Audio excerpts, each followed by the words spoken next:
কাম সাজছে, হতভাগা যে কাম করছে এই ভুলের মাসুল কায় দেবে। ভিডিওটা তোমার দেখো, তোমার যাতে এন্তন ভুল না হয় বেহে। এক চ্যাংড়া মায়ের সাথে খারাপ আচরণ করছে।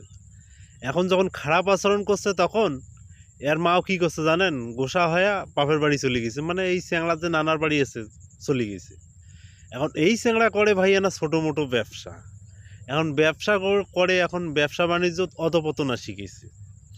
কারণ এই চ্যাংড়া কিন্তু চালাক আছে, বুঝির পাইছে। তখন ওই এলাকার এক মুরব্বী চাচা আছে, তাকে কইছে, কয় চাচা ইন্তন ইন্তন ব্যাপার, বাপ তো মারা যাওয়ার পর মাও মরে মাজত খায়, তো কয়দিন আগতে না মুই মার সাথে খারাপ আচরণ করছি, এখন মাও গোসা হয়া চলে গেছে আমার বাপের বাড়ি। এখন মসজিদ চাচা ব্যবসা বাণিজ্য সবগুলো অধপতনা শিখেছে, এখন মুই কি করিম কনছে।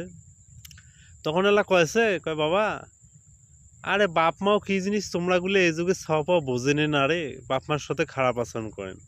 আরে বাপ মাও যে বাড়ি থাকে এই বাড়িটা আল্লাহ পাক জান্নাত বানিয়ে দেয়। বাপ মাও যে সন্তানের খেয়া আলহামদুলিল্লাহ কয়, সন্তানের নেকামল খাতায় কতগুলো নেকামল জমা হয় তোমার জানেন। কয় চাচা মুই এখন কি করিম, মুই যে ভুল করি ফেলাছু। কয়েছে বাবা মোর গত ভুল স্বীকার করি লাভ নাই, তুই যা তোর মার ওঠে ওঠে যা ভুল স্বীকার কর।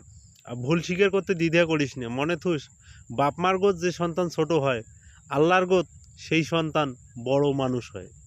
বুঝছেন? সবাই ভালো থাকেন।